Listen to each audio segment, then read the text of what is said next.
I was writing a story this week, writing down an idea for a story, and as soon as I get an idea like this, I like to write it down as well as I can, so that I can come to it later. And if it's good, I will work on it later. Right now, I just wanted to get the idea down on a couple of pages, and it's about basically the story itself is more interesting than that. But at its core, the story is about a boy learning to become a man. Okay, it's a story about a young man.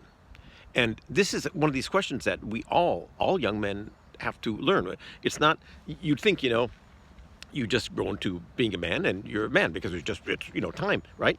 You go into puberty and you become a man. But that's not true. All young men, all boys, and probably women too, but at least I know it's true with boys, they think about what it means, what it takes to become a man, what they have to do, what they have to be to become a man. And that's an important question. It's not natural. It's not like we're cats or dogs. Oh.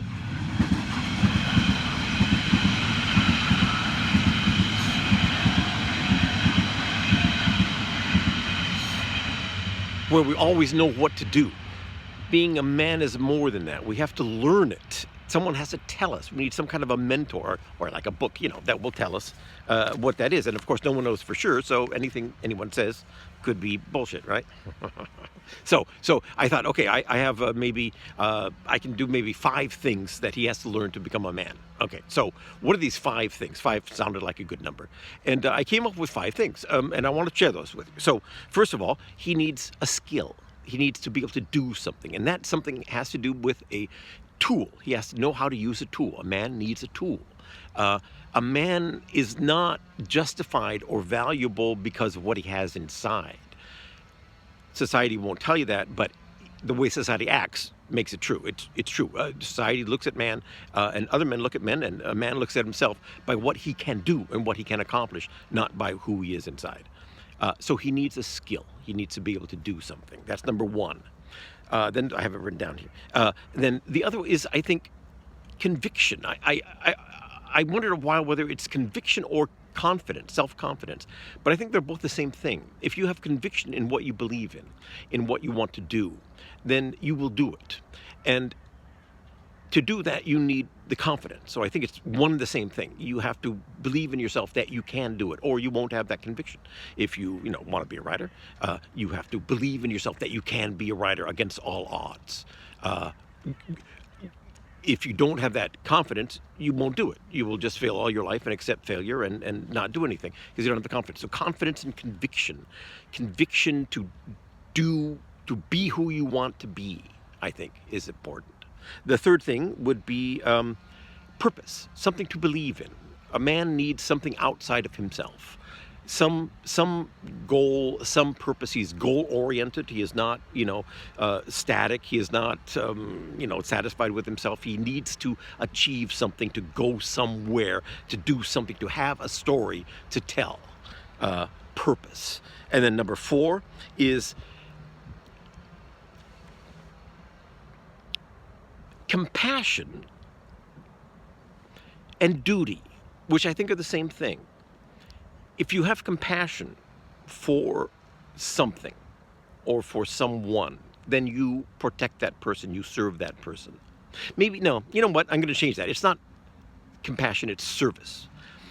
It's service.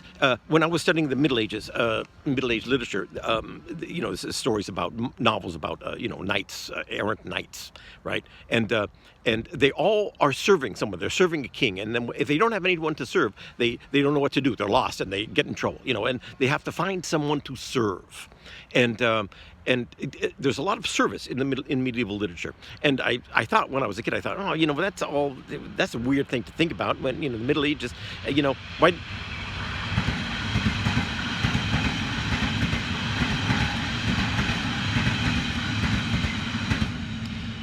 Service felt to me subservient, like you're putting someone else's needs above your own. And of course, in our society today, we're hedonists. We believe in putting our own needs above everyone else's needs. So we're always about, finding happiness and being ourselves and, and all this stuff. But now, when I'm older, I think, no, it's a service. It's about service. It's a man has to find something that he can serve. That's what he's useful for. And of course, the first thing is the family, right? You protect the family, you support the family, you try to do good to the family, you try to raise the children, you do the best you can. That's what a man does. And of course, also we serve a nation. We can serve an idea, a goal, an ideal. We have to serve something, and that has to do with service and duty. We have a duty to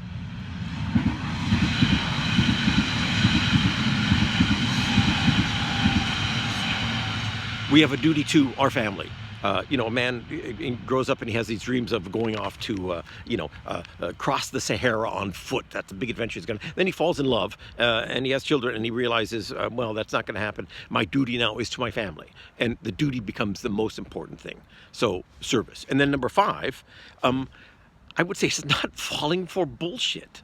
I think it's being able to differentiate between what's right and wrong, what's true and not true, what's important for you and what's not important, to be able to intellectually think it through in your mind and to know the difference and not fall for it. Not let, a nation or a party tell you what to think, tell you that, black is white and white is black, not trick you into, not manipulating you into doing something stupid or serving them and to your own disadvantage, not even letting a woman tell you a lot of bullshit.